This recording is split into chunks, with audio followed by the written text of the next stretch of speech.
easy now. Papa got beats, make it happen. Come down. Ooh, you make my high come down. Always tripping when you come around. Still have to cut you off, like right now. You see, I don't have to drive me. You can say that for your mama. Maybe you should smoke something. Try to mail hot. I was loving you good. The vibe was straight. Showed you a couple of things and they feelings changed. I treated you right. Everything was a gift from a time to your bag and the color on your lip. Yeah, you Welcome to the Seahawks Man-to-Man podcast, powered by Blue Wire. Shout out to the new company. My name is Michael Sean Dugar. You guys know where to follow me up on whatever that app is that Elon Musk is running these days. My at name has not changed on there. Mike Dugar, MikeDugar. Shout out to everybody who is either watching or listening via our YouTube channel. Seahawks Man-to-Man is the name of the channel. That's Seahawks Man, the number 2 man. We appreciate all of the love and support on there. For my audio people, just pop over there real quick, hit subscribe, hit like, and you can jump on back to whatever audio form you listen to this podcast on. We just appreciate all of that love on our channel. Thank you. Thank you. Chris, go ahead and talk to him. What is going on, everybody? It's your boy, Christopher Kidd. You can follow me on Twitter at CKIDD206, and that is CKid206. Just to echo some of those comments from Mike. Yes, just hop on over to YouTube, subscribe. Got a lot of dope stuff coming with visuals as well, which is pretty cool. You don't have to stare at Mike and I for an hour or whatever the case may be. We also have footage of some of these athletes we'll be talking about moving forward. So please tap in on our YouTube channel as well. That's Seahawks Man-to-Man. Seahawks Man, the number 2 MAN. All right. And we're going to continue our pre-draft coverage. As you know, Chris and I, this time every year, we call up the homies, get some insight on the draft prospects. We're continuing this time with a guest we loved last week. Having him back is the homie Danny Kelly of The Ringer. Danny, what's going on? Welcome. Not too much. How are you guys doing? Oh, we're doing all right. We're doing all right. The draft time this year is not as interesting because we don't get to do the quarterback talk and they don't have a top 5 pick. Like last year was fun. Yeah. Last year was real fun. Get to like watch the prospects at the top, thinking that you could, the Seahawks could actually get them, Will Andersons and Anthony Richardson. I don't think I watched much of Bryce, but like the other quarterbacks, I was like, oh man, this could be fun. And then I didn't even watch that much Spoon, but then they take him. It's like, oh, he's fun too. Yeah, that was great. This year's cool too, but last year with two top 20 picks, one of them in the top 5, that was like there's a lot to chew on. I'll say that much. Yeah, it was fun. Lots of intrigue. My editor like 2 weeks ago we were going over pre-draft coverage. He was like, yeah, let's look at what you did last year. And man, I was right. A ton of stories last year. Yeah, I forgot half the stories that I did because it was so much. The Jalen Carter stuff mattered to Seattle. Oh yeah. Last year as well. So it was super fun. This year just a little different. But yeah, still fun. You're just grinding offensive line tape this year instead. It's kind of like, ugh. Yeah, not gonna lie, that's not as fun. No, that's not. It's particularly looking at like centers, and it's just like, oh, like this is super boring. It doesn't get you going. Like, oh, this guy could play center. This guy could play guard. Look at the versatility. I love it. Yeah, gets you jacked up. Yeah, not moving the needle as much. Like honestly, to get prepped for this pod, we're gonna talk some receivers, and this was like my first time really looking at some of the other UW guys. I had seen Rome, but I really looked at like Jaylen Polk stuff for this, and I was like, oh man, this guy's really fun because I hadn't looked at receivers. I love Polk. I mean, we'll get into it, but I feel like he's one of the more underrated guys. And then also Jalen McMillan, very underrated for whatever reason. I think Rome is just casting a big shadow on both of those guys. Yeah, I saw him get comped like Terrell Owens the other day. So yeah, the shadows. Things are going good for Rome. Right? Yeah. Oh man. It was like I forget who it was. They were like, he's Terrell Owens without the nonsense. I think it was Doug Farrar, and I know he doesn't say that lightly either. So yeah, for sure.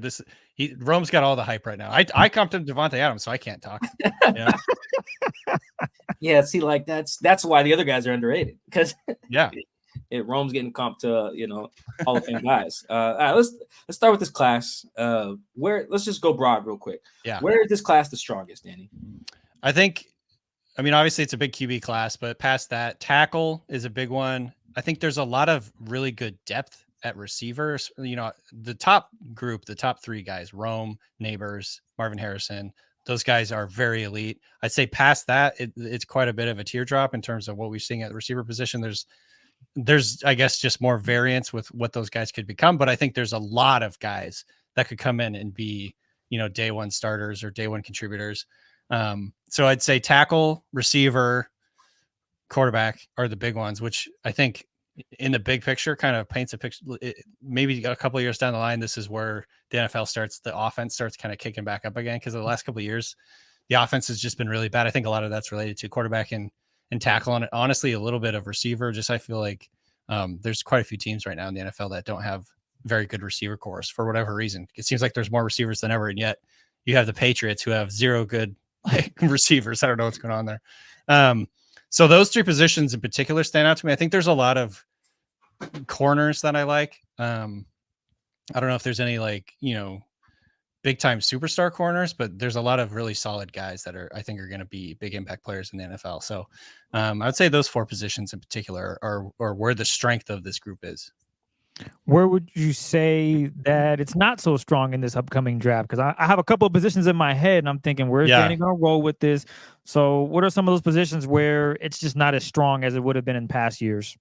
I have a hard time getting excited about the linebackers, and I have a hard time getting excited about the safeties in general. There's a couple of safeties that I like, but in terms of guys that I really want to trust coming in and starting right away, I'm not really there with all these safeties. And so, ironically, I think the Seahawks need both of those positions, or at least they need some depth at those positions. So it's not a great draft, in my opinion, for those two spots. Okay. And tight end, outside Brock Bowers, there's like a bunch of guys. It's just, there's not really anyone that I would be really confident saying is going to be a day one starter outside of Brock Bowers. Okay, well, I guess we can get into that offensive line stuff. I don't know how Seahawks fans, I remember, Mike, do you remember that question we got on one of our pods about Brock Bowers and the Seahawks should probably take him at 16th? And it didn't really go over too well because I don't think that's a need, but there is a need in regards to the offensive line. And one player that stands out is Oregon State, Mr. Fuaga, 6'5", just under 330.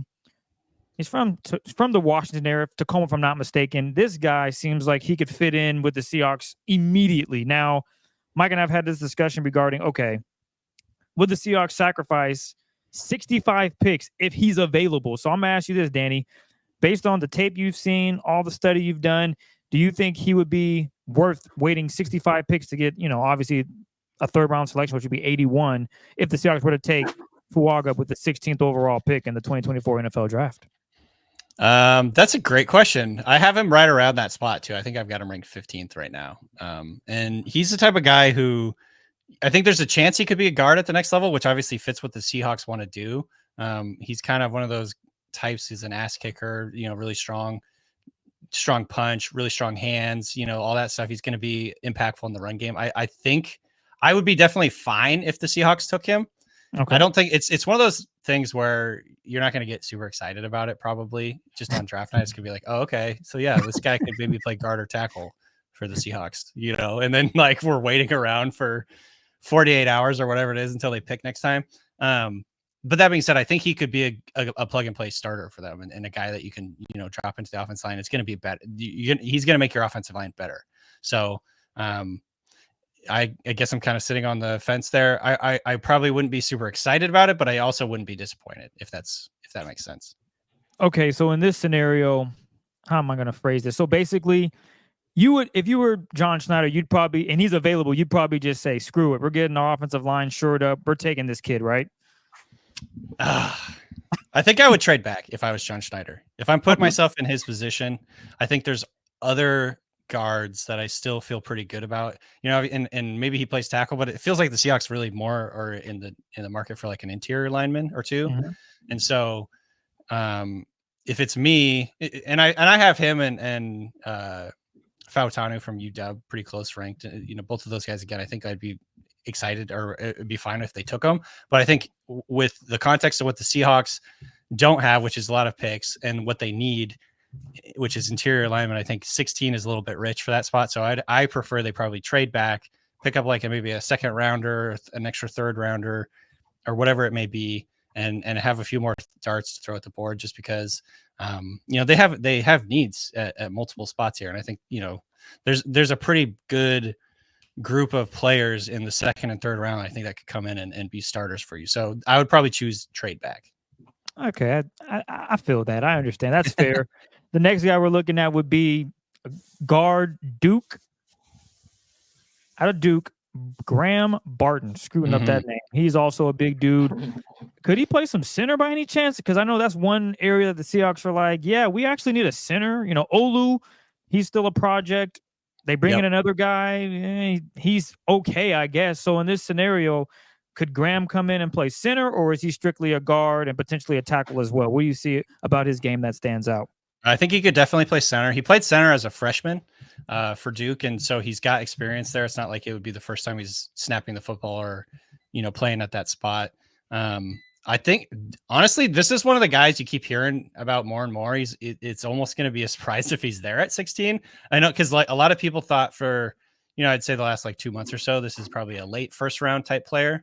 But it feels like he's getting steamed up into the earlier part of the round just because he can, you know, he's a technician. First of all, he's like very consistent, good athlete, you know, competitive, all the kind of things you look for at the offensive line. And he can play multiple spots. And so there's a chance he's not even there for the Seahawks at 16, but yes, he's the type of guy who could play guard. He could play center. Yeah. I think he could play tackle in a pinch. He played tackle for Duke, but I think his best position in the pros is probably going to be on the interior. And so, you know, this is another, I would say for me, it's like Fuaga, Fautanu, Barton. I'm satisfied if the Seahawks pick those guys. Like it's probably good for their offensive line, good for their offense, but you know, it's not necessarily the type of pick you're like jumping up and down and waving your arms around about, just because generally speaking, it's hard to get too excited about offensive linemen. Where do you stand regarding, I'd rather have a offensive lineman that is great at one position versus a guy that can play multiple, but he's also not good in other areas as well as he would be, let's say, at that specific spot at guard as opposed to tackle. Where do you lie on that? Definitely great at one position. So like, okay. I mean, the alternative is still good. Like this guy can come in, you're going to field your best five on the offensive line. That's solid. But if you get an elite player at any one position, like that is super valuable. And, you know, the type of guy who can kind of be like a mainstay or a foundational piece of your offensive line. So, and I think this is maybe part of what I'm getting at overall, like a big picture is, you know, I think there's a lot of projection. Oh, Fautanu from Washington played, you know, left tackle for most of his career, but he could be a guard in the NFL or he could be a tackle. Maybe we'll see. Same with Fuaga, same with Graham Barton. So there's sort of this projection where like, oh yeah, he's probably going to be really good at that spot. Versus if, you know, the Seahawks picked a guy like Amarius Mims or something, for instance, you know, his ceiling at tackle is just truly ludicrous. Like if you've seen him, he's like 6'8", he moves really smoothly, but he only has 8 starts on his college resume. This is a guy out of Georgia. And so there's big question marks about, you know, his experience and everything, but he, to me, has like the body type, the athleticism, the balance, the footwork, handwork, everything to be an absolutely elite tackle. So I think I would be more excited about that kind of pick, even if the Seahawks picking a tackle is a little bit redundant at this point. So yeah, that's just kind of where I land. At the end of the day, there's 5, 6, 7 like offensive linemen in this class that would be solid for the Seahawks, and I wouldn't be disappointed. And maybe that's exactly why I feel like, yeah, just move back. John, do not get cute. Take the best available, and if, as Danny just said, go ahead and move back. There's plenty of guys to choose from. I'm randomly, while we were looking at some of these guys' names, because I realized I couldn't pronounce Fuaga's first name. I was like, man, Troy's name is much easier. Thank the Lord for him. And then I actually looked at Dane's draft guide and realized, oh, that's one of our Polynesian brothers too. He just shortened his name because Americans are lazy. Really? Yeah, his see, I'm a butcher. His Troy. It's something hyphenated. Yeah, but like he was a finalist for the Polynesian College Football Player of the Year according to Dane. So Polynesian brother there. They're gonna make the like that Asian Pacific Islander team. That everyone was talking about last year. Yeah. Strong. Yeah, left tackles, the right tackles. They got some competition, particularly on Detroit's O line there. But yeah, they're gonna make that unit strong. Sorry, I was just thinking about that while we were going. Before one last thing on there before we switch, I want to talk about the Oregon kid for a little bit. When you're looking at a guy, whether it's any of the linemen in here, and you're like, he plays this position, but would be better at this position in the NFL. What are the traits you're looking for that says he should probably switch? I mean, I think the main thing is if you're a tackle in college and sometimes you struggle with speed on the outside, that is the biggest concern because they're not getting any slower or smaller. Like, the edge rushers in the NFL are, that's a huge jump up. You're going up against like the Bosa brothers and Garrett, what's his name? Myles Garrett or whoever. It's like, you got to have the foot speed and the balance and the confidence to, get to the right angle and not panic and not start grabbing and holding or losing your balance or whatever. So I think just the foot speed, balance, body control, things like that are the first things they look for. It's a slight concern when a guy has played only on the right side. I guess it's not really like a big concern now, just the way that the game is played, that if you're a right side only guy, but I don't think you're looking at a right side only guy in college, generally speaking, going over to the left side. So that depends on how, valuable you see the difference between those two sides.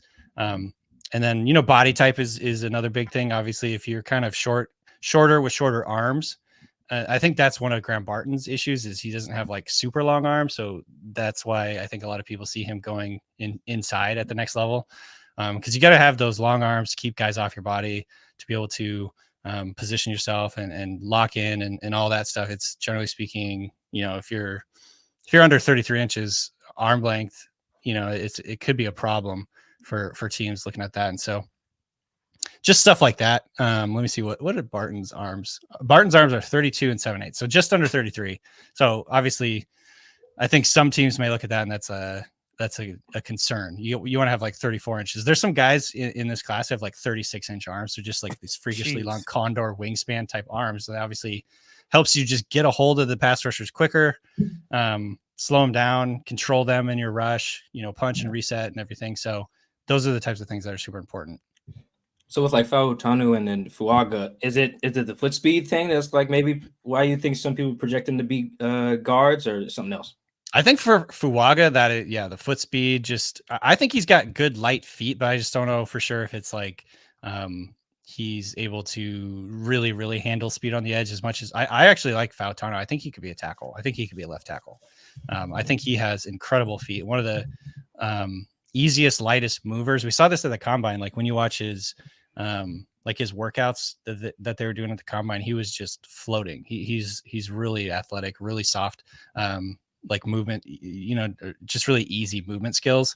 And so I think Fautanu could be a left tackle. I think there's more question marks with like Fuaga. He's a right tackle, and some teams may see him as a guard. Yeah, you're not kidding about the quality of edge rusher.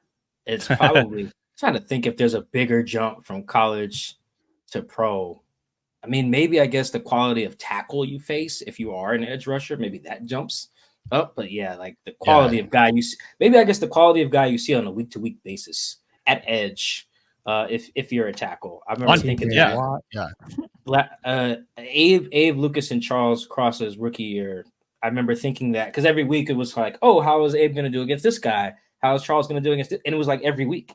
Yeah. There was really, with the exception of playing maybe the Cardinals, I think every other week was like, man, let's see what how Abe handles this. Let's see how Charles handles this. It was like, every week it was a different type of. Sometimes it was two guys, or like, oh, you guys are playing the Raiders this week. Let's see how you handle Max Crosby. The answer was not well.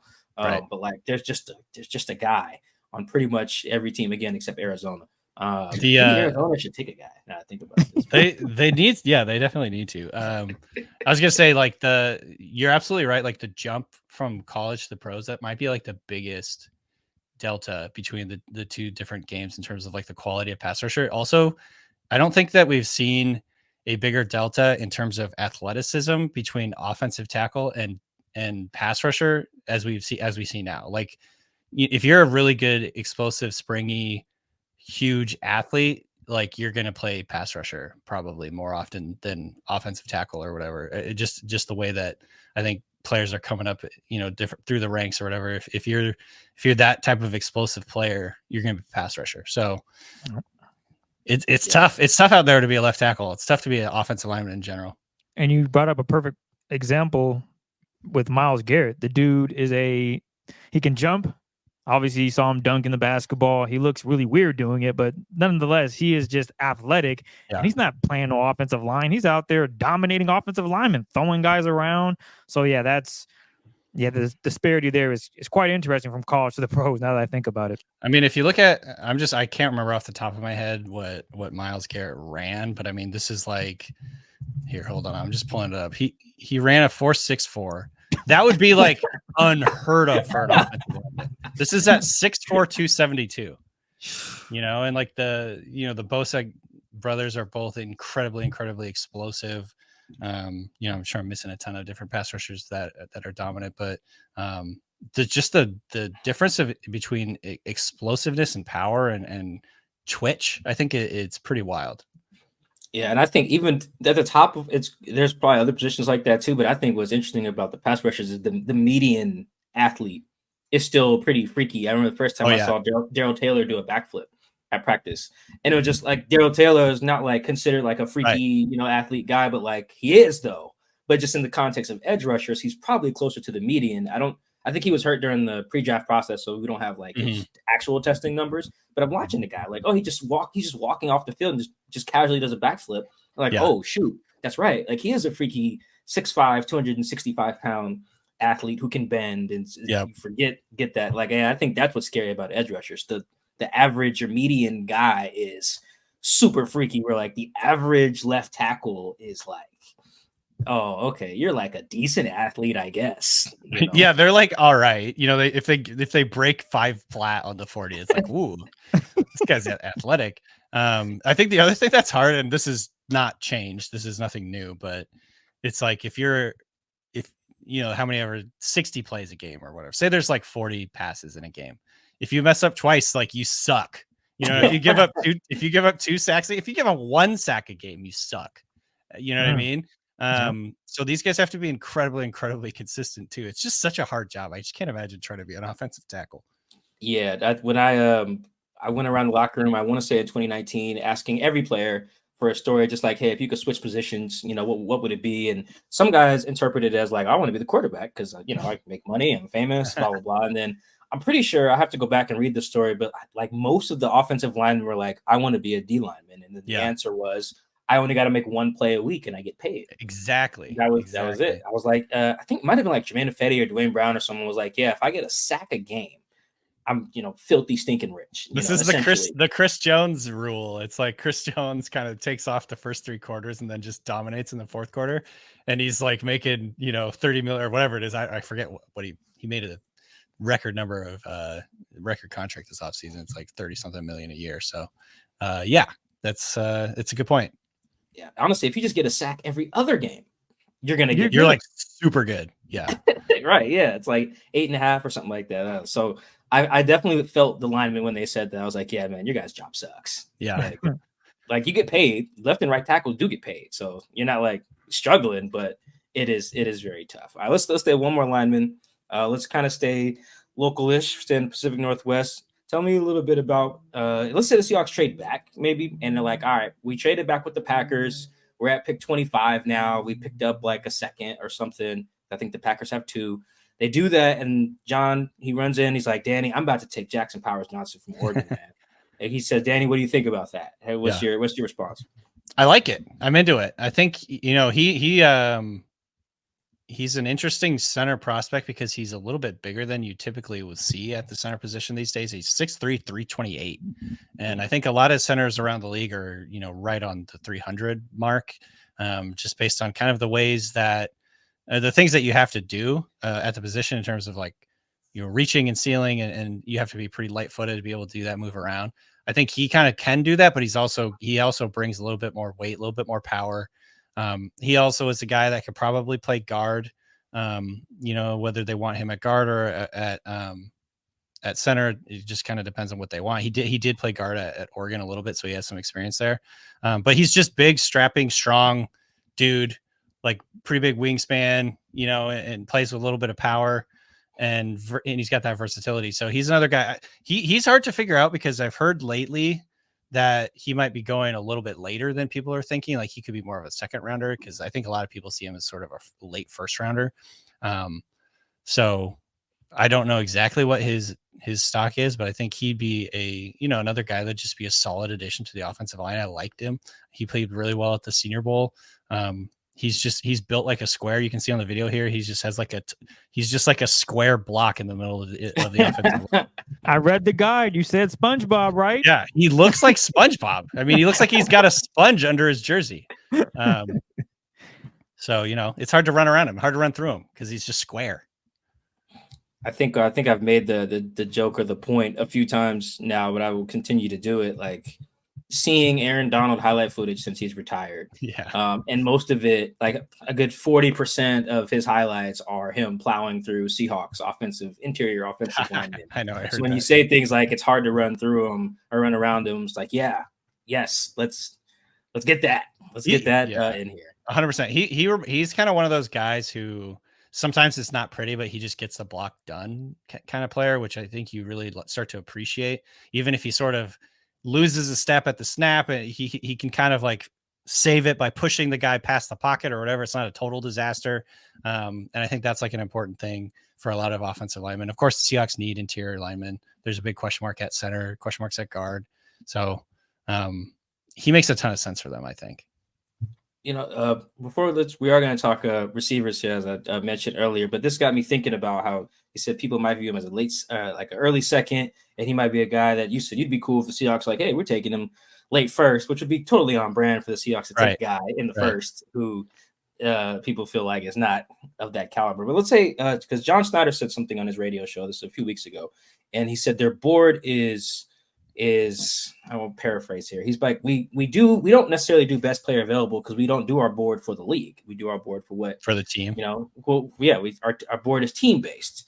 So how would you, if John, he scraps all that. John comes in and says, Danny, I need help making our board, man. Like we've been screwing up this last few years. We suck at this. Yeah. Danny, I need your help. If you were just in terms of crafting their board, like how would you weigh best player available versus like the team needs that you have? Yeah, that's tough. So I think, and I wrote an article. This is some really long time ago. I wrote the article about like the way that teams build their boards. There's horizontal boards, which is I think more like what the Seahawks use, where it's based on position groups and grading against your team. And there's not like a really like, it's not black and white. Like, oh, this guy's the top of our board, we're going to take him. That's a vertical board. Whereas like this guy has the highest grade on our board, we're going to take him, or we're probably going to take one of the top three guys just based on whatever. And I think the horizontal boards are a little bit harder they're a little more subjective and nuanced. I'm guessing that's what he's talking about. I've heard him say that a lot of times where he's like, we're grading against our team. So is this guy going to be able to come in and beat out the guy who's playing at our left tackle spot or our left guard spot or whatever? Is he going to be able to come in and play, or is he going to be like a backup? So to me, that's like a little bit more complicated than it maybe needs to be. I don't know. And then you can kind of end up getting cute a little bit where you're like, oh yeah, we took a running back in the first round or whatever. Like we've seen quite like the LJ Collier pick. Like we needed a pass rusher, and then he just couldn't even get on the field. I think there's issues with that. And this is the first thing I thought of when you said this was like the Brock Bowers question. And I've had this discussion with people. If Brock Bowers is sitting there at 16, tight end is not a big need. Tight end is not a premium position, but this is, in my opinion, one of the top 5 players in this class, like period. This is a blue chip type player.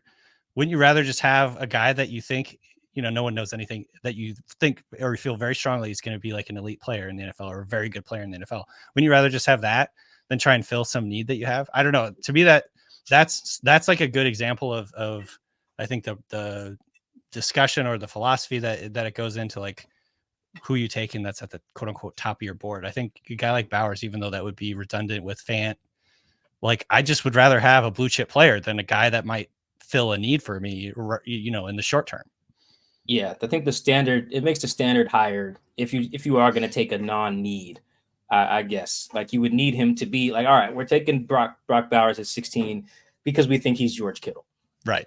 Whereas you probably take, let's say you take Jackson Powers-Johnson at 25 because we think he's a starter. Yeah. The standard just a little lower. And I think teams get too cute overthinking what the guy's going to be. It's like, oh, we took this guard at we'll take a guard at 17 because we think he's Quentin Nelson. I was like, well, he's probably just the starter, but you're justifying it thinking he's Quentin Nelson. He's not Quentin Nelson. He's just a good guard. That's kind of how I feel in the top 10 as well. Even honestly with receivers sometimes, it's like, all right, if I'm going to take, a better example was when the Falcons took Kyle Pitts. I was like, yo, how good do you guys think this guy's about to be? Like, right. Are you about to draft the best tight end of all time? If the answer is no, then you should probably take someone else with I think that was a 4th pick, I want to say. Jamar Chase. Yeah. It was Pitts and then Jamar Chase. That was the order. Yeah. How's that looking now? It looks tough. crazy It's in a real tough time look for a lot of people too, though. It's not even like a hindsight thing for Atlanta. It was like, yo, you're taking Kyle Pitts at 4. It's like, yo, this guy better be, the best tight end tomorrow. I think he had like 1,000 yards as a rookie, so maybe it could still get. He looked really good right away, but like if you, I think, and that's another question. That's a whole different, I think, discussion. It's like how valuable is a tight end versus a receiver? If it came down to those two guys, a receiver is going to be more valuable because of the surplus value you're earning the first 4 years of the contract or whatever, because receivers are making X amount of money now, and it keeps going up pretty quickly. Whereas tight end as a position group has been flat, if not down. Like I think the highest paid tight end was like a few years ago. Whereas like you see receivers get the new quote unquote highest, receiver contract of all time, like every couple of months, it feels like. So that's like another discussion. It's like a value discussion, is how much surplus value are you creating by having a guy on this rookie contract? So no. That definitely matters. Yeah, I think Kyle Pitts to that point was probably like I have to go look it up, but I'm pretty sure he was paid like a top 15 tight end, right? Like immediately, currently, on his deal because of the how expensive the 4th pick is. So you factor that in too. Whereas Jamar Chase, I'm sure, was like the 30th highest paid receiver or something like that for much of his rookie contract. I don't have the exact numbers, but you guys get what I'm saying. Let's stay with receivers. We know the Seahawks probably won't take a guy high. But this does get our juices flowing, talking about some more fun position groups. And let's start with the guy who I just jokingly nicknamed before we started recording, White Lightning, Ladd McConkey on Georgia. And the reason I kind of joked that was his name because when I was looking him up for this for us to come on and talk about him, I saw he ran 4.3. And I was like, wait, is this the white guy? Yeah. And I was like, oh, it is. So I was like, oh man, this guy can fly. But let's say the Seahawks piss off their fan base by taking this guy after some trade backs in the 2nd round or something like that. What would be your sell? Like, fans, chill out because this guy is good at blah blah blah blah blah. I actually love Ladd McConkey. The reason White Lightning works for him is I think he might honestly have the best acceleration of any receiver in this class.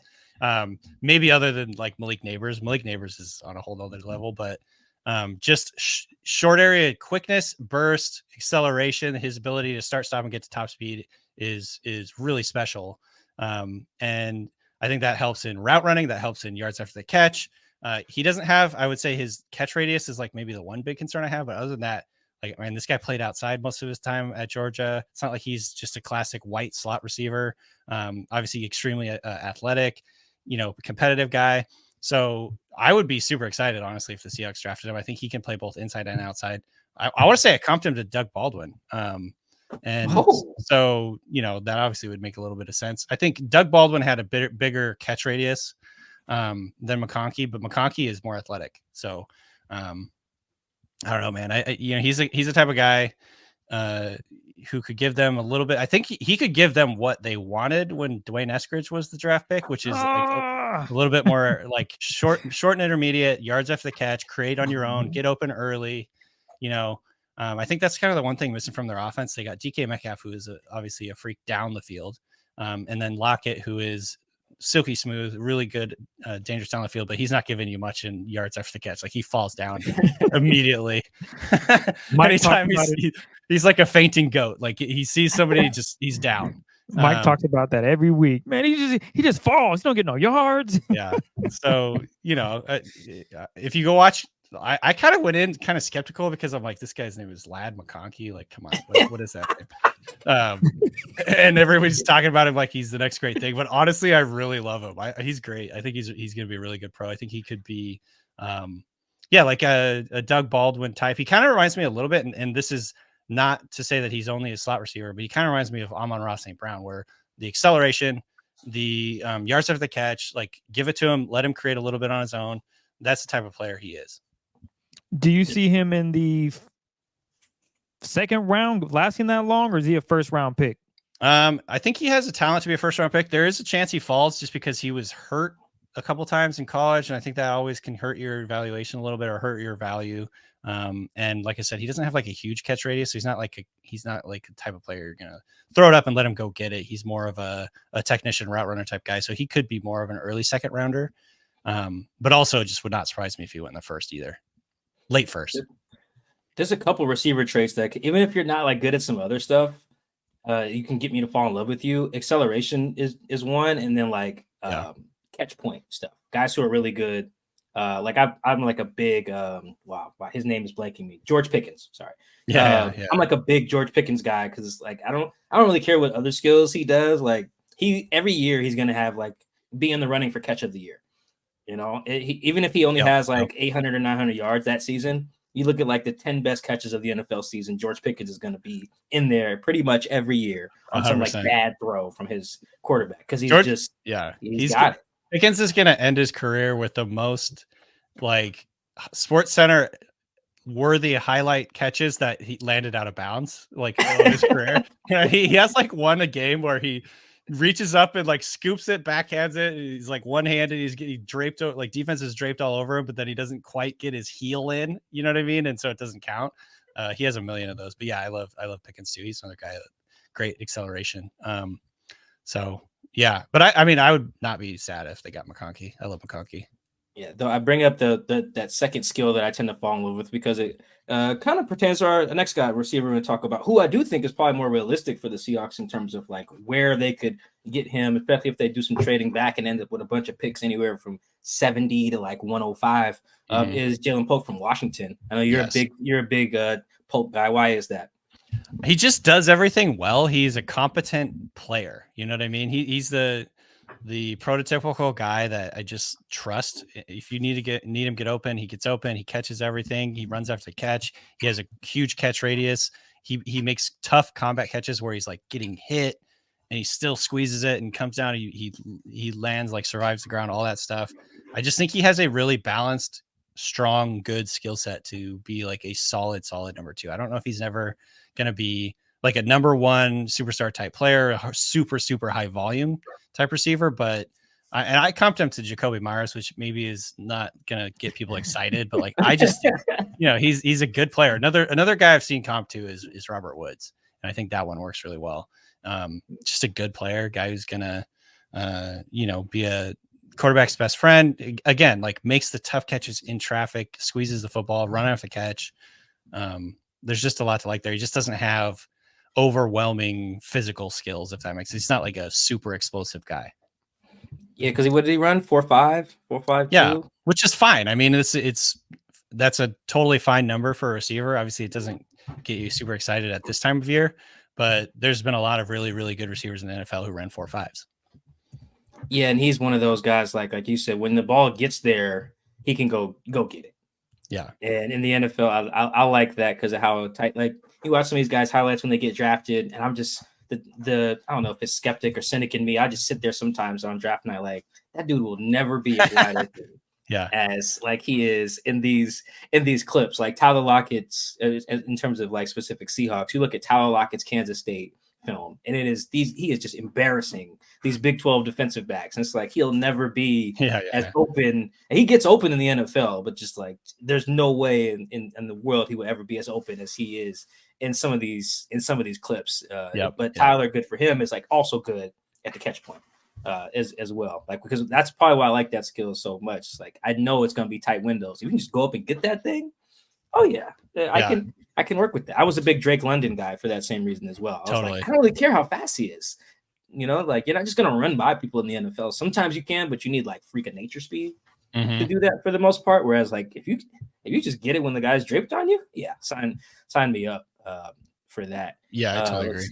What else we got? Who else we want to? Oh yes, tell me about this. Is another guy I think will like be realistic too. Like anywhere from pick 70 to 100 after some trading back or some maneuvering or something like that. Malik Washington from Virginia. Ooh, yeah.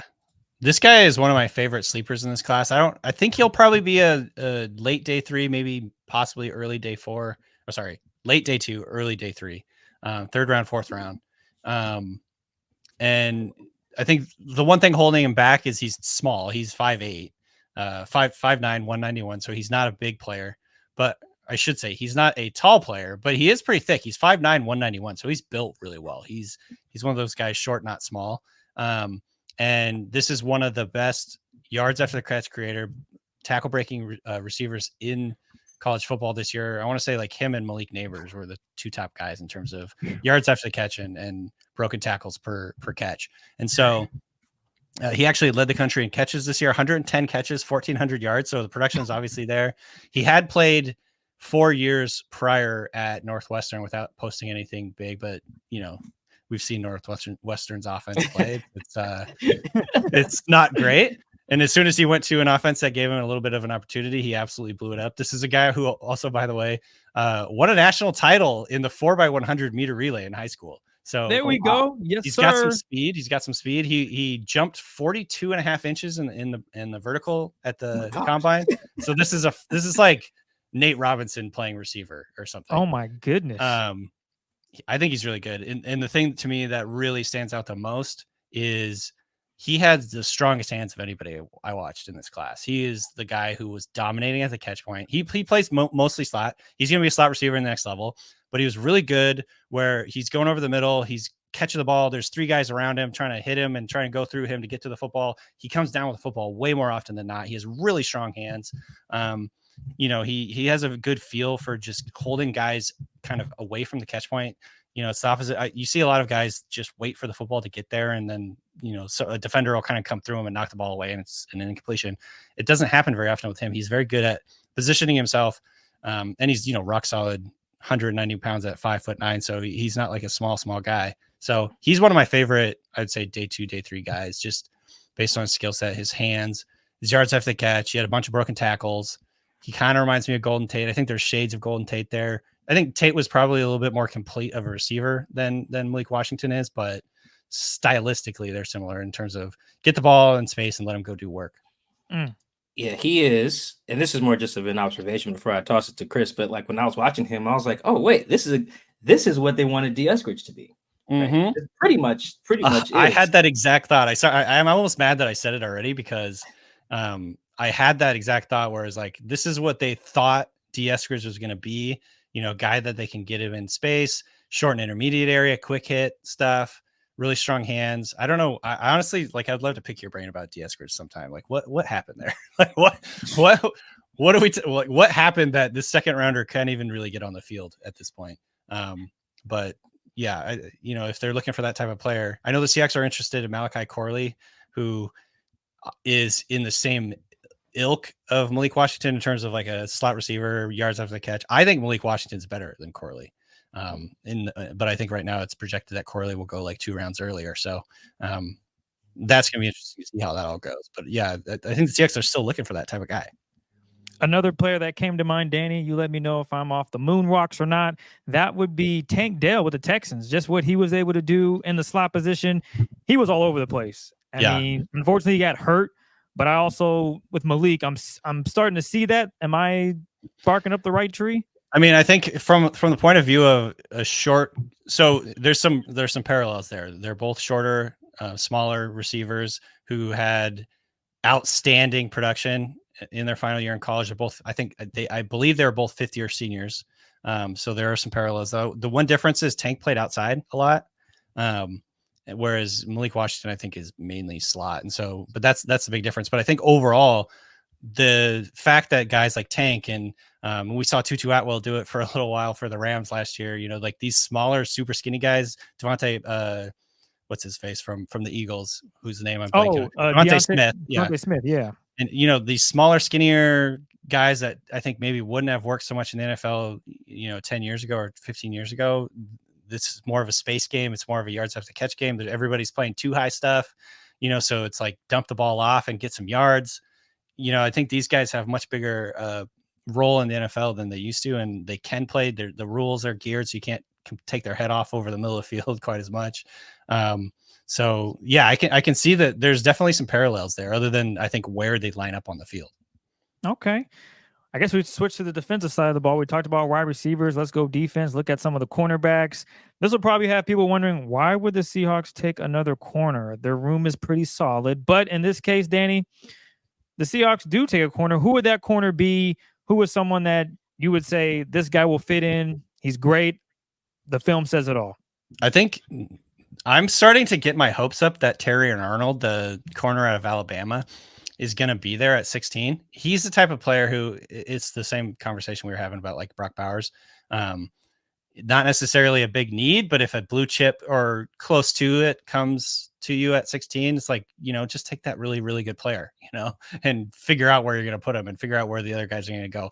I really like Terrion Arnold just because he is a combination of instincts, body control, competitiveness, ball skills. He's just, he can play kind of all over the field. He can play outside, play inside. He's good off. He's good up in press.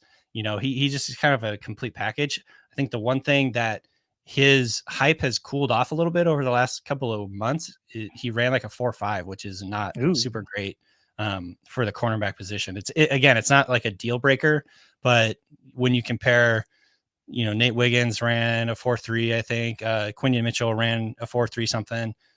Teams might look at that as sort of what puts those guys over the top. And we could see, especially with 4 to 5 quarterbacks going early, a bunch of tackles going early, a bunch of receivers going early, we could see defensive players fall to 16 pretty easily.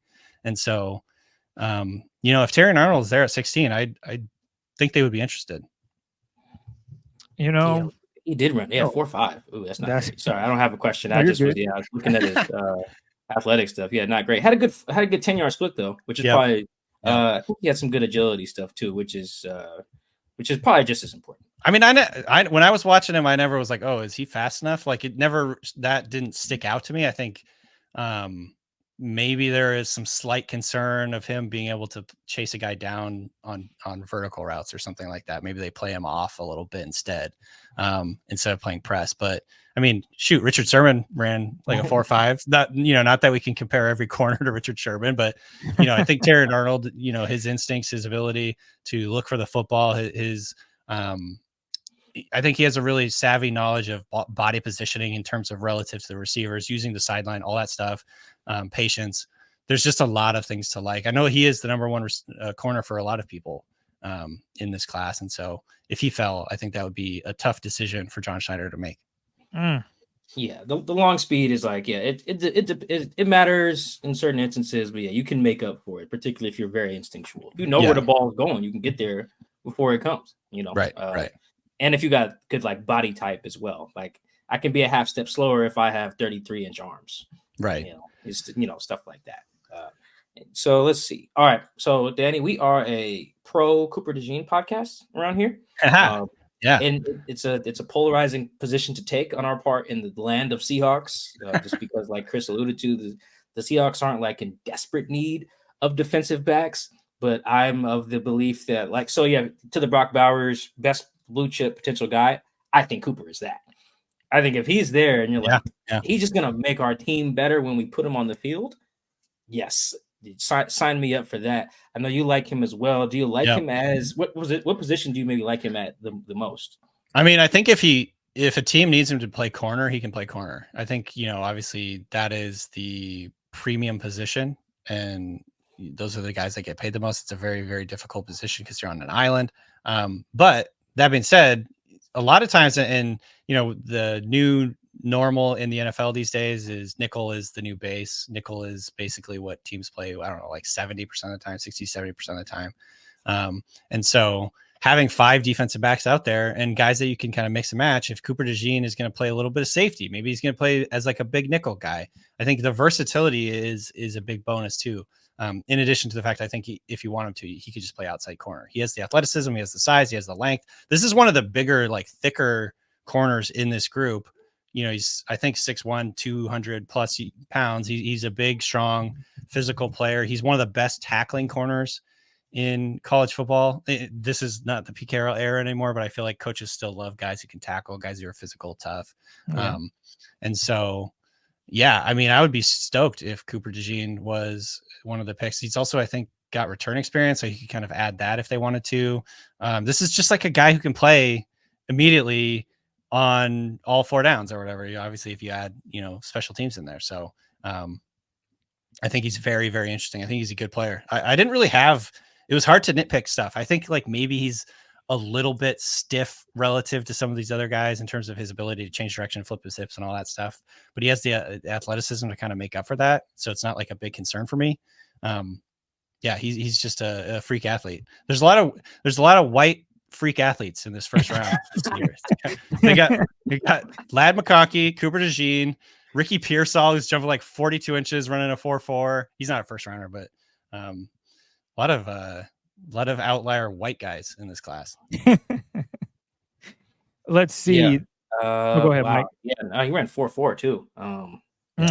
Coop 4.44, I should say. I know that sounded like he ran 4.4 too. And in addition to the stuff we're talking about, I like that kid, man. Put him anywhere. I like how he can get out of his. He can break. Too. Like, I like this kid. I like the white freak athlete guys. I'm on board with that. If you look, Cooper DeJean's like his origin story is so classic middle America too. He's like from a small town in Iowa. He played every sport. He was all state in like every sport he played. He's a big basketball star. There's all these videos of him dunking in basketball and stuff. He's just one of the best athletes from Iowa of all time, probably. So, he's got a good origin story. Farm boy.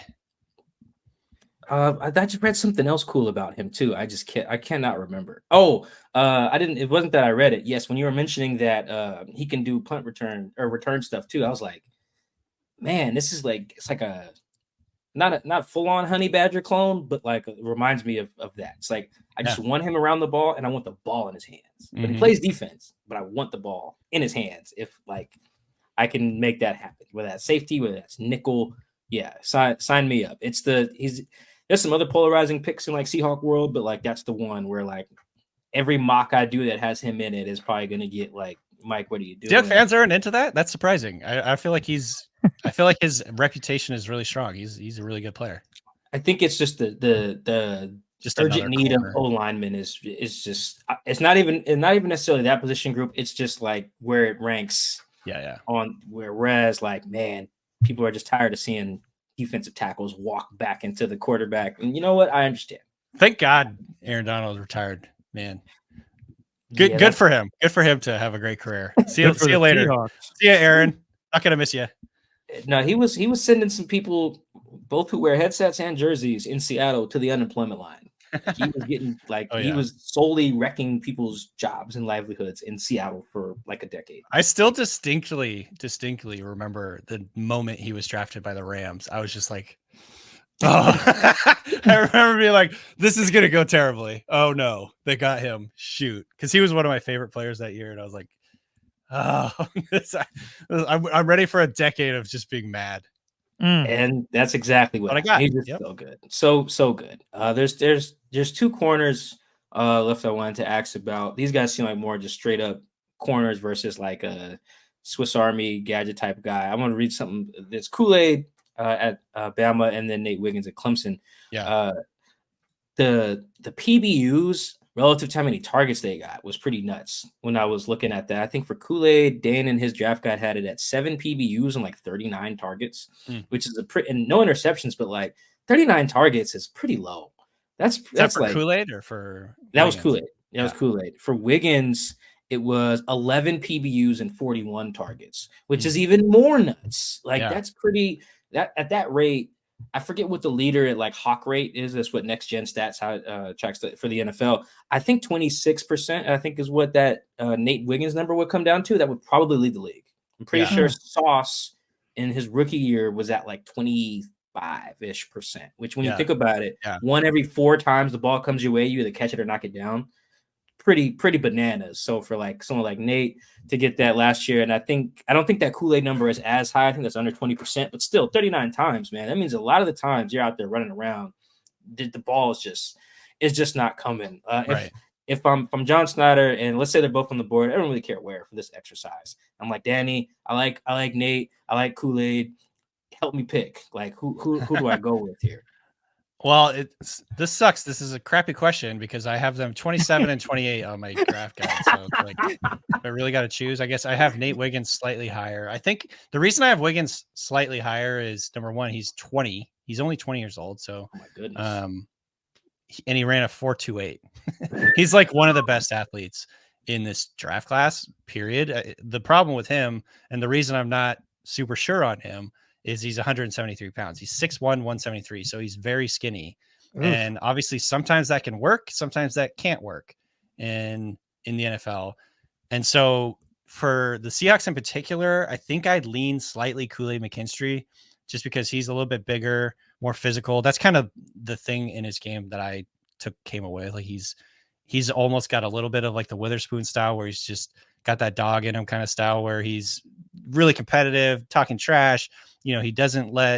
He's very tough at the catch point, doesn't let you catch the ball easily. If you do catch the ball, it's like kind of a miracle because he's going to hit you when you catch it really hard. He only gave up one touchdown last year. It's kind of interesting that I think because obviously Terrion Arnold is getting a little bit more love right now, but Kool-Aid McKinstry feel like during the college season, a lot of people were talking about him as CB1, and then he kind of fell off a little bit in the process. But I mean, 6 foot, 199 pounds, playmaker, a lot of ball production. I when I watch him, I'm like, this guy's very savvy. Same sort of deal. They're not that big of a difference between him and Terrion Arnold. They're both savvy. They're both good at body positioning, both good looking in and reading the eyes of the quarterback, and so I think I probably lean McKinstry just because of his body type. I think and his physicality and sort of just his demeanor. I know we were talking about how long speed, like sometimes it matters, sometimes it doesn't. And that's still true. Although with Nate, there's that play. I think it's either a run play or maybe it's a turnover. I think it's North Carolina where he catches the guy. I want to say like a full 40 or 50 yard sprint, runs past his own teammates to catch the ball. I think it's a run play. Catches the ball carrier in North Carolina at the goal line, strips him from behind. It's very DK Buddha. It's not as long a sprint, but when you see it, you're like, oh my God, there's the speed. It's showing it. Now, that type of play is rare. I don't really want my corners chasing down ball carriers for like 40 yards. So I might not care about it as much, but when it does show up, I'm like, oh my goodness, this kid can fly. Like, if you are going to weigh as much as me and Chris, then I need you to fly. And like you mentioned, the ball production is there for Wiggins too. He's very instinctive. He like knows when to turn his head and find the football. He had 18 passes defense, 3 picks in 23 games, so he's doing a lot. It's tough. It's very tough. I'd say mainly, again, the 173 pounds thing just kind of scares me. Maybe he can gain like 10 pounds or something and then we'd be fine. But obviously he is much, much more of an athlete than McKinstry. But McKinstry's not like a bad athlete. He's just not souped up like Wiggins. To kick off the show, you talked about the strengths and the weaknesses. And unfortunately, the Seahawks are in a situation where they kind of need something from this weakness, and that would be the linebacker group. Now, with that being said, is there a linebacker that maybe you think would be a good fit with Seattle? He is pretty high on your board. Basically, all I'm asking is who's a good linebacker that the Seahawks could get if he's available, obviously. I think Junior Colson checks a lot of those boxes. He's my number 1 ranked linebacker. And it just so happens that he played in Mike McDonald's scheme, and so I think he would be like a perfect, maybe not their first pick, but for certainly one of their first picks, like in terms of like, this is a guy that's going to come out and probably be a leader on your defense long-term. He's rangy. He's a strong tackler. Like one of the best things about him is he's a very good tackler. I think after watching the Seahawks defense last couple of years, like that's kind of important to me. Like the tackling thing drives me nuts. Like I can kind of forgive you if you're out of position, I think, just because for whatever reason, but if you're there and you can't make the tackle, it just drives me insane. So would you break watching that Pittsburgh Steelers game? Then I'm curious, man. I don't know. So this guy, he's a good tackler. He played in that system. He's pretty rangy. I don't think he's like elite speed, but good range as far as I can tell. A little bit undersized, but a lot of these linebackers are undersized. He's 238 pounds. It's not like terribly undersized, but 6'2", 238. And yeah, I think, for a defense, I haven't really studied the new defense that much yet in terms of like what exactly the Seahawks are going to be looking at. But this guy feels like the type of guy who, he can blitz, he can cover, he can drop back, he can play the run, he can do a lot of different things. He can line up at multiple different positions in the secondary or whatever. So he just, to me, is the most obvious pick for them, and it would not surprise me whatsoever if this was like the first guy they picked. Yeah, the Seahawks they're in an interesting spot in this draft because they have needs where the draft is mostly the weakest, right. With maybe the exception of needing like a running back, which they don't. But safety, linebacker, stuff like that. However, on the flip side, they're in a little bit of a unique position because they have a guy who coached at Michigan, and they have two coaches from Washington. And you combine those two schools with, I don't know how many combined players they have draft eligible, but it's a very high number. A lot, I'm pretty sure. Yeah, I think Michigan was set the record for guys at the combine. Yeah, it was like 18 or something like that. Yeah. Yeah, so you got 18 guys just from Michigan, which, what? It's wild. That's insane. And then you combine that with all the guys who are eligible from Washington. I don't know that number, but combine those two of the two best teams in college football, I guess, since they played in the Natty. So you got all the institutional knowledge of all of those guys, not just the guys who played like O-line for Scott Huff. He obviously knows their D-line, their backers too. So maybe they can make up for, like, damn, man, this is the wrong year to need a safety. It's like, well, know Junior Colson really well. We know Fautanu very well. I don't think they'll take Michael Penix, but like we know Penix very well. We know the back half of the UW guys and the Chris Jenkins Jr. from Michigan. They just know all of those guys. I don't know how much that helps because they could just think all the Michigan guys aren't very good. Who knows? But well, right. But I think it does help though, because I think it's an important part of this whole process is like you mentioned. Maybe Chris Jenkins is a name Seahawks fans should definitely know because, he's a highly, highly active interior defender, really athletic, very good against the run. There's a lot of things to like about him. I think he could be like a day two guy that they really like. But yeah, like the point is they have the knowledge. They have like what type of person they have the knowledge, insider knowledge of like what type of person this is, how hard they want to work, how important football is to them. Like this is the stuff that I don't really have. I'm not privy to as much other than just like people talking and all that stuff. This is what the teams find that most people on the outside can't really see is like, does this guy want to be a football player? Does he love football? Does he want to work, on Saturday and Sunday and do all this extra stuff that it takes? And I'm sure the Seahawks are trying to recreate like the competitive culture that they had during the LOB era where everybody was just dialed in. That was like such a big part of why they were so good. It's like everybody was just pissed off for greatness kind of deal, and so I've heard Schneider talk about this a bunch, that they kind of lost that and they found guys that didn't really want to compete. They found guys that would come in and sort of revere the players in front of them and not want to compete with them kind of deal. So I think there is a lot to that, there's a bunch of day 2, day 3 receivers that the Seahawks like in Polk and McMillan. Obviously they have experience in the grub offense. There's a couple offensive linemen, right? Rosengarten is another guy that I think maybe like a third rounder. If he falls to the 4th round, I would be excited for them to go scoop him up. Obviously there's just a bunch of connections here.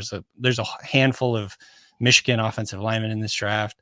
And defensive lineman, Roman Wilson, another receiver that has the Michigan connection. So yeah, I think it does matter. I think it's important. It wouldn't surprise me if we see a couple Washington guys and a couple Michigan guys get drafted, because it eliminates some of the variance that you're seeing. Yeah.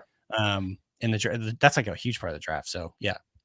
Yeah, they just gotta be careful, when the Chargers are on the board, because Jim Harbaugh obviously has a lot of that, at least for the Michigan guy. He's obviously just been in college forever too, so he's got all of that knowledge. Well, but specifically with the Michigan guys, it's like, well, damn, is Jim gonna take this guy? Yeah. If he fits what they need, because Jim knows what type of person, what type of worker he is, how he'll deal with adversity, all that type of stuff. Yeah, the college guys coming in to the pros have that advantage there. That's very interesting. And yeah, John is right about them losing that edge a little bit. I do think with John, guys did come in and were like, ooh, you're Richard Sherman or you're Right.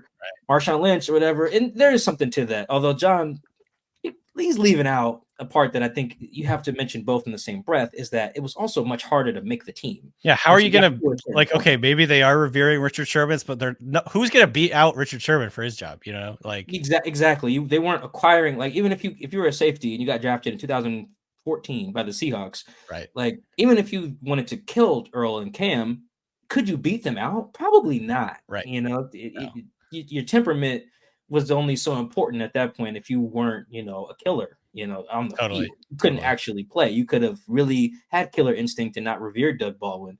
But if you couldn't run routes and catch the ball as well as him, then it didn't matter. How you viewed him. So I always do agree when John mentions that. He says it quite a bit, throwing like half of his draft classes under the bus. I guess, in that regard. But like, other part is there too. This is what the big discussion was at the end of the season when there was the famous cigar smoking in the locker room. I heard you guys had that discussion, and I didn't know exactly where I landed on it. On one hand, I was like, who cares? But on the other hand, I do kind of understand, like, you wouldn't have seen the LOB era Seahawks doing that whatsoever. They would be like fighting in the locker room or, whatever, fighting each other, fighting the offense. Golden Tate and whoever is going to be fighting. Percy Harvin's going to be fighting somebody.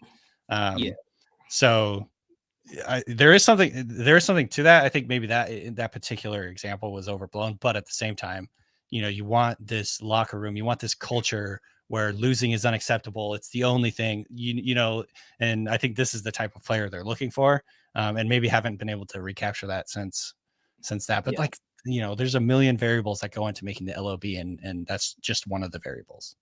Yeah, and they had talented guys too, though. Right, they were very good at football, also. Yeah, yeah. Like I've seen some guys who are like really, honest. I'll give you an example before we close it out. Like Cody Barton has that mindset. Like he came in when he got drafted, like, I'm about to take Bobby Wagner's job. I'm about to take KJ Wright's job, and this defense is going to be mine. Right? He had the mindset, which is what you want. He had the temperament of a player that you wanted, but it didn't match the play, so it didn't matter. So now he's in Washington, or I don't know if he's still.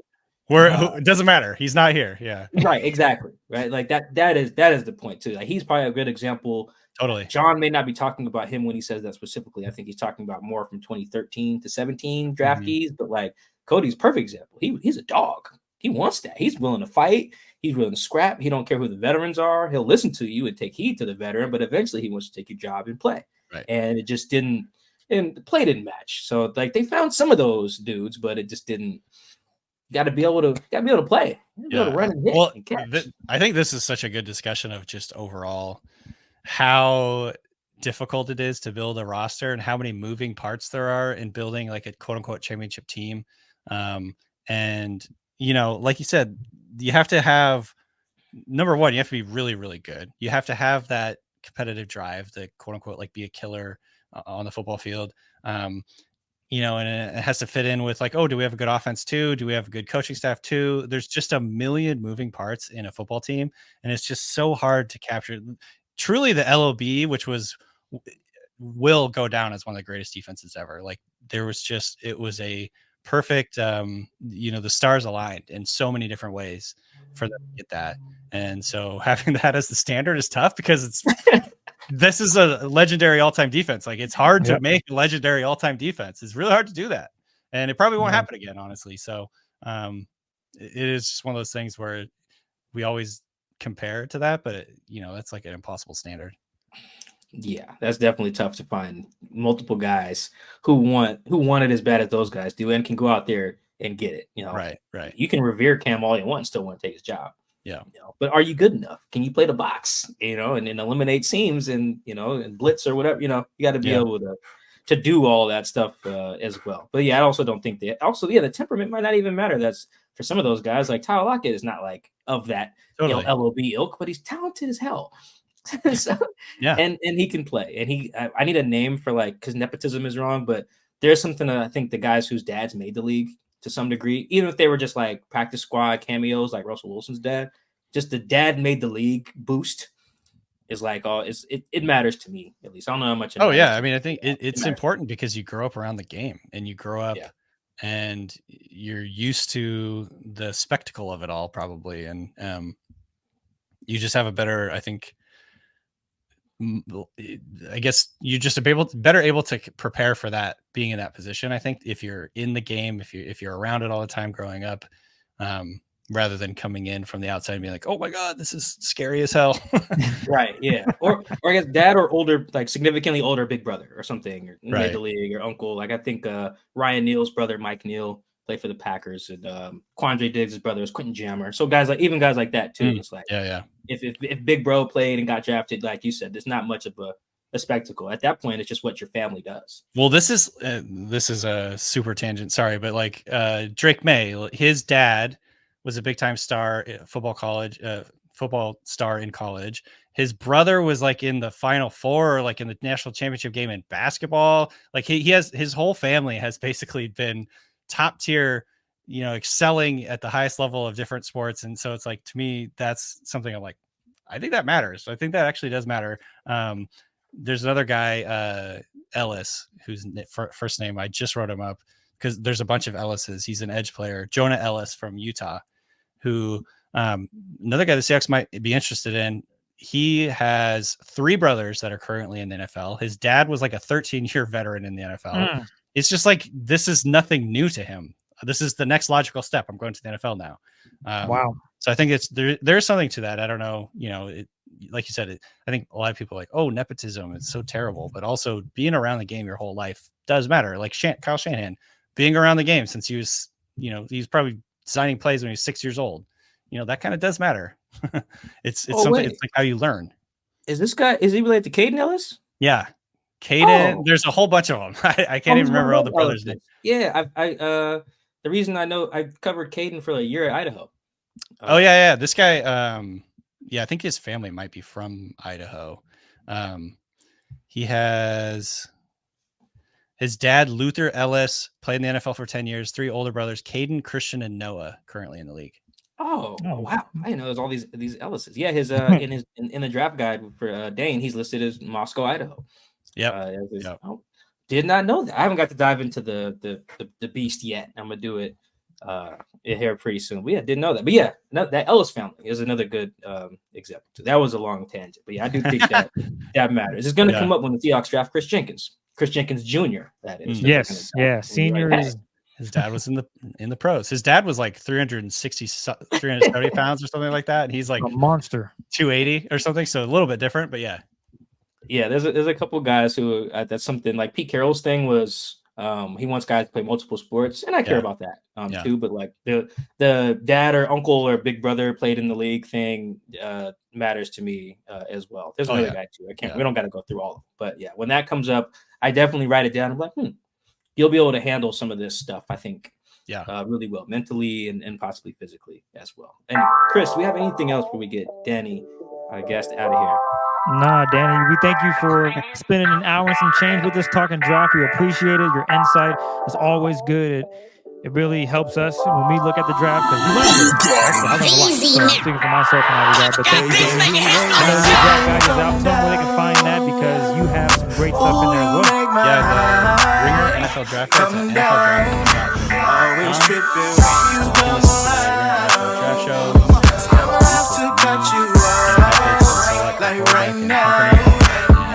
You see, I don't have to drive me. You can say that for your mama. Maybe you should smoke some. Draft is just around the corner. In that week. Yeah, 2 weeks out. Yeah.